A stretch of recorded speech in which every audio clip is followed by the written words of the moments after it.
Do you worry about ransomware, data breaches, reputation damage, especially from phishing attacks, on employees working from home? The facts are, top cloud security tools have a 15% failure rate. 51% of phishing is social media based. Pixum knows because Pixum detects and stops breaches at point of click. Pixum's AI real-time solution detects actual fraud happening in a browser and stops it. Know your real security gaps. Get a phishing actualization test free at securityweekly.com/Pixum. That's PIXM.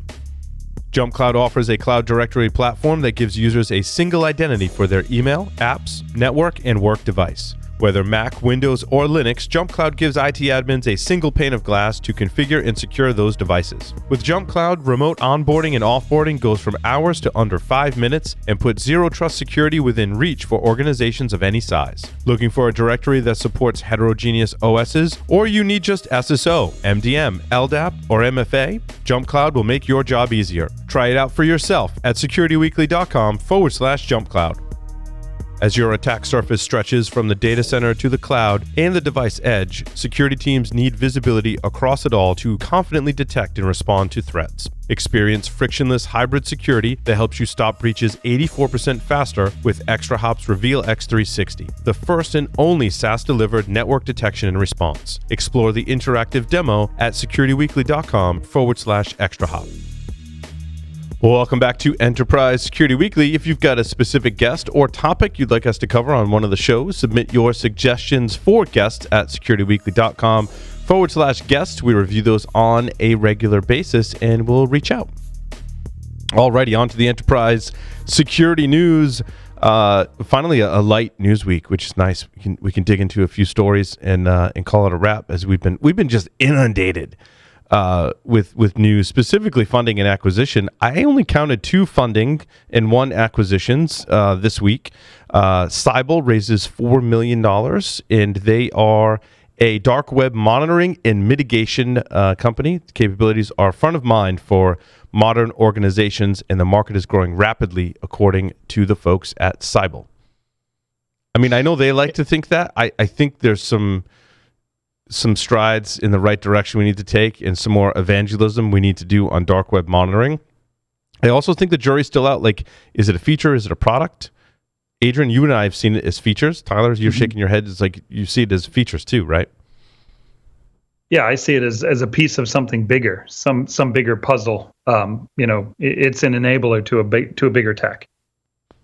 Yeah, I mean it's part of threat intelligence, I think, and threat hunting. It's I think we started out calling it data leak detection. Yeah, it's an indicator. And we saw some really interesting and ambitious approaches that I'm not sure stuck. So there's Dark Shadows is still out there, and Terbium Labs, I think was the name of it. They actually would fingerprint all your proprietary data inside your environment and then put that in a database and try to do matches against their database of everything they found on the darknet, deep web, all the places where that data gets sold, and try and do a match between them, which just sounds insane scale wise. So I don't know if companies are still attempting to do that, but I mean, it kind of like DLP, but on an internet scale. Just sounds like a really tough problem to solve. Yeah, I mean, it ties into ThreatQuotient too. You think of ThreatQuotient as your platform for threat intelligence, right? But it also sounds like they're delving into, like, they want to be a platform for everything. It's interesting to see where that market's going. ThreatQuotient just secured $22.5 million in funding. And, their quote makes me think like this is a ever-evolving space, because they talk about incident responders and threat analysts, flexibility, visibility to control over their company's alerts and unique threats. Like, they want to be, I hate to say that single pane of glass, but they kind of cut their teeth in a threat intelligence platform. It's like, what should your threat intelligence platform look like today? It should include some dark web monitoring, certainly, some threat intelligence feeds, also telemetry from your systems. And so, like, what is it? Is it your SIM? It sounds like there's kind of this blurring now of telemetry that we're getting and what system we use to have to monitor and manage this. Yeah, because it's a lot of data, and I think you kind of divide into two categories there, right? There's the stuff that triggers an incident, the stuff you're looking for. Hey, this could be our data sitting out there. This could be an indicator of a data leak, versus stuff that you use as reference material. Threat intelligence that you use to support other investigation work that you're doing. And it looks like I'm not terribly familiar with ThreatQuotient beyond the bit of swag I still have here from right from back when we used to go to physical conferences. But yeah, it looks like they make like a platform that you use during an investigation as well, or during an incident response. I think there is a space for basically feed aggregation, right? And I think we traditionally think of threat intelligence feeds as more IT-related data, but I talked to some threat intelligence folks, and they're like, well, we also have physical too. So we want information or data about a potential physical attack, and that funnels through them as well. So taking into account world events and things of that nature, supply chain attacks in the physical sense, they want to get ahead of that stuff, and that's bundled into cyber threat intelligence. Yeah. Yeah, an interesting quote from the article here. One of the VCs that backed Cyble says, the Cyble team are wild hearts on a mission. I thought that was a great quote too. I saw that. That actually made me want to talk to them more. Like, that actually is an awesome quote. We are struck by the progress they have achieved to date and believe they are only getting started. I'd like to interview some wild hearts. Yeah, absolutely. Bring it on. But we see some of these integrations come in, and it may be more of a partnership thing where the dark web monitoring is then just kind of put into your attack surface monitoring, right? Is what Adrian and I found, and there were some really good examples of that in our recent product test, Adrian. Not to spoil anything, but it was one of the things that I was like, yeah, I want to be able to dig in a little deeper because that's part of my attack surface. Sure. Yep. Acquisition: OneTrust acquires Convercent. The acquisition will build on OneTrust's long-standing investments, and they're going to create trust within an organization, bringing together privacy, security, data governance, ethics, and compliance, GRC, third-party risk, and ESG into a single operational workflow. Wow. What's ESG? I have no idea. That's going to be a hell of a monstrosity of a workflow to be able to cover those areas. Right. Is that like MSG? To add a little more better. Enterprise security something. Gateways. Yeah, Gateways. That's a long list. It's a lot. It's a long list, but I like when I hear that list, I don't think, oh, that's impossible, because it's a long list all within the same realm of reality, right? Right. So to me, I don't know, maybe that's just works out to be a list of features that get bundled together in a natural way. So sure. Actually, believe it or not, this acronym soup does not strike me as impossible. No, and it didn't cause me physical pain either, because it like you said, it all goes together, except for that one acronym I wasn't familiar with. It's all, risk scoring and risk assessment, right? Yeah. Risk management.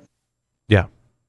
Yep, and it all makes sense to extend a GRC platform to deliver on a broader picture there, right? Third-party risk, GRC, ethics, it's all within the same area. Add to that probably some GDPR, and you've got the whole thing. Yeah, it makes sense. I thought it was interesting. Rapid7 announcing Kubernetes open beta in InsightVM. Essentially, the scanning of your containers inside of a Kubernetes environment is being integrated into the InsightVM product line, which I think is super interesting because we think of traditional container security companies doing the scanning piece, but also doing the runtime protection piece. So now you've got this interesting thing, and I know Tenable made an acquisition in that space as well. Like, do I use my VM platform to do the scanning of my containers, or do I have something closer to my CI/CD pipeline that's doing both the scanning and runtime protection, or do I need both? What makes this interesting to me is it bridges the gap between, exactly like you were talking about, between runtime and I don't know what you would want to call it, but left of runtime, pre-runtime, creation time.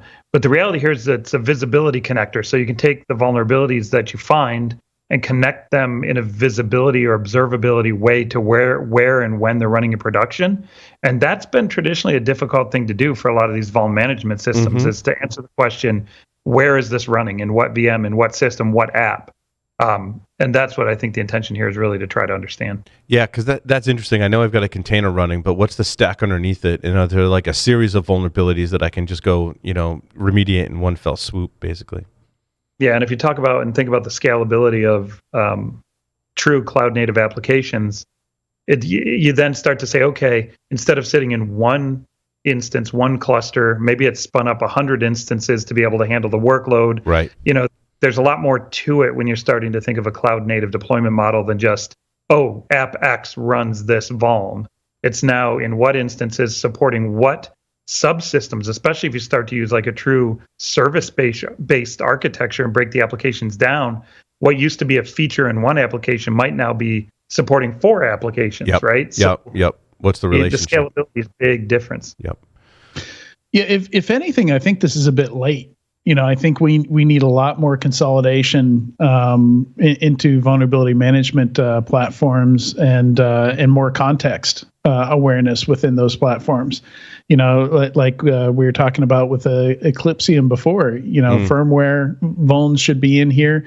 I think one place where we have seen some progress is it has become more common for groups outside of security to regularly log into and use vulnerability management platforms like InsightVM, which I think is hugely important. Security, the rest of the company shouldn't be waiting for security to email them a spreadsheet with a patch to-do list, basically. People should be getting in here, getting familiar with this stuff and managing their own stuff. And as they do that, stuff like this absolutely makes sense. Getting stuff that's more meaningful and more context aware to what those teams are dealing with. I want to talk about the Imperva story too. I think I gleaned more context from this because we did an interview. They made an acquisition that provides better database visibility and security. And this is a new data security platform built for cloud, which the way I read it, again, having the backstory really helped, is that you've got databases that are running in AWS, Google Cloud, Azure, Mongo, Snowflake. Like, you've got a lot of databases as you scale up as an enterprise.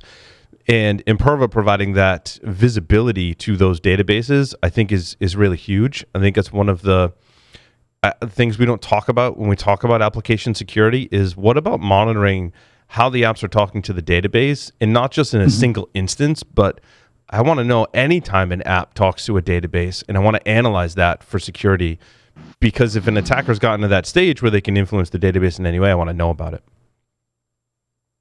And I think this is more of an evolution. They've had that data-centric database piece for a long time, though most people are more familiar with their WAF products. Right.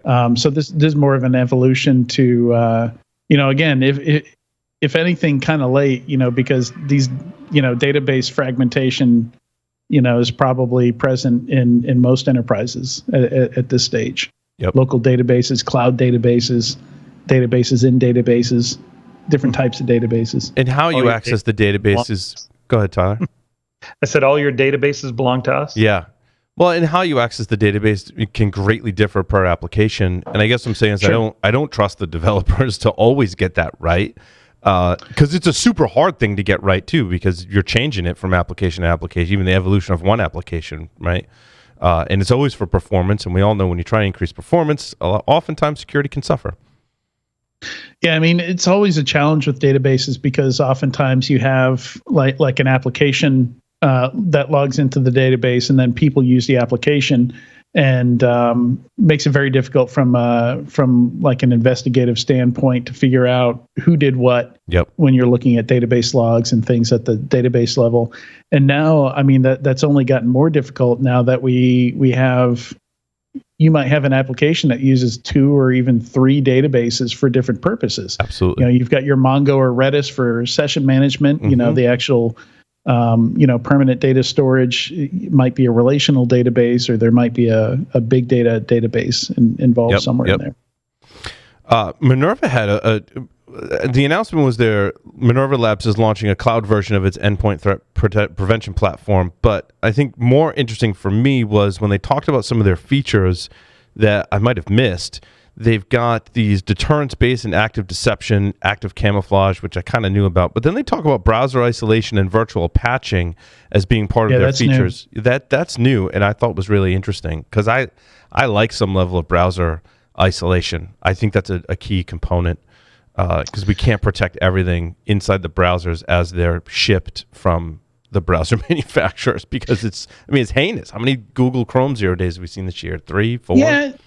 Minerva struck me as kind of a thin, features a product offering in the first place. So I think it makes sense for them to, they've got to expand that value prop. Agreed. Because the initial thing was, we'll make malware go to sleep by pretending we're in a virus, malware analyst platform or something like that.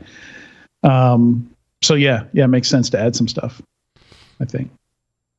What's behind the surge in cybersecurity unicorns? We talked about this, right? They put together an article. They interviewed Will Lin and others. Money? About that, yeah. Is that the easy answer to that question? I guess. Pretty sure it's money. Yeah, the field's growing, I think is really what you kind of glean from that. I don't think it was anything truly, insightful that we just have to call out as something different on the cybersecurity unicorns. But so there's more than 30 cybersecurity unicorns, 13 of them announced in the past 4 months alone. I think we covered all of them. Aqua, Axonius, Big ID, Coalition, Feedzai, Forder, ID.me, Lacework, Orca, Own Backup, Socure, Venafi, and Wiz. You can add, maybe not add. I'm not exactly sure. White source to that. I don't know if you guys saw breaking news. They just took in $75 million. Really? Yeah. Today I saw it this morning. They're at 121 total invested now. I don't know what that'll put their valuation to. They didn't publish it, but I'm gonna guess it in the 800, 700, 800 range. So close to unicorn status there as well. Yeah, and in that space, that's really impressive too. I didn't think. Yeah, especially since they're going up against SNCC, right? SNCC's at 4.7 or something. Yeah, that's impressive. That's good that problem is getting that much attention, though. There's some really great quotes in here from different VCs. Yeah. I'm just impressed with the breadth of the quotes that they got for this article. So what are you saying, Tyler? On that, I was just going to comment on the AppSec space is getting, I've been in it for 15 years, right? It went static analysis, dynamic analysis, software composition, right? Rolling those together. Yep. And then it went stagnant for a while. And what we're seeing now is the reinvention of that with what I call the GitOps model, where everything is done in Git. And that's where SNCC kind of ran everybody over, is a GitOps-based, cloud-centric approach. But the other guys they're not going to roll over and just give up. White Source isn't going to say, well, we lost, right? They're going to figure out how to solve those same problems. And why we're seeing such valuations in AppSec now is because it's been a roll-up that's a slow roll for a decade.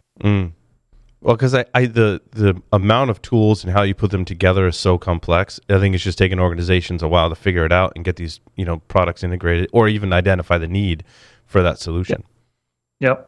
But back to the unicorn story for sure. That's just it's a combination of security finally getting there and finally getting recognition, along with astronomical public market comps. Right. Yeah. Just you're out in the public market and you're 20, 30, 40 billion dollar valuation that drags everything else up in the private space. I was interesting. Cisco Umbrella is making an announcement about SASE, but they're talking about remote browser isolation, data loss prevention, cloud malware prevention. I'm not sure how all that fits together in the I don't umbrella. Associate any of that with SASE. Okay, so I wasn't alone. No, that's not just you.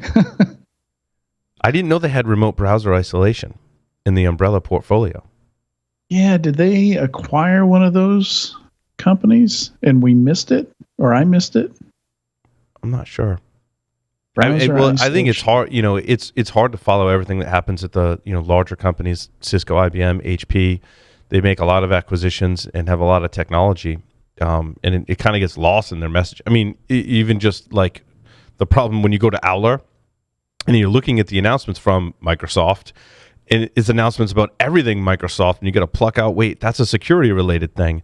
And I think it's the same kind of problem with Cisco, IBM. They've got such huge companies and huge number of products and solutions.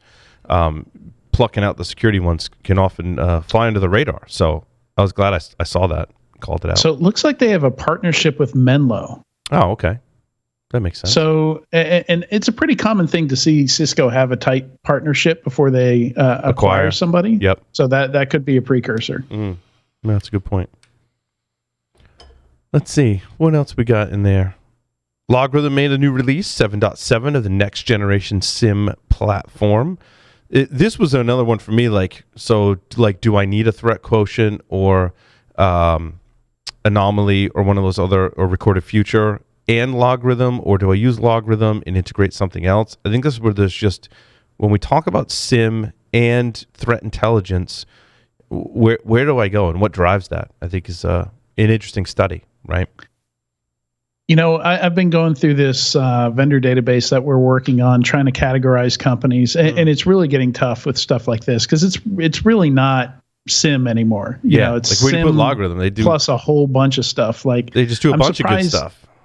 I'm surprised they haven't just maybe XDR is part of that, you know, but I'm surprised there's not a new acronym the way they came up with SASE to refer to a whole bunch of stuff that had been bundled together by a bunch of vendors. But that's really what we've got here is, you know, next gen.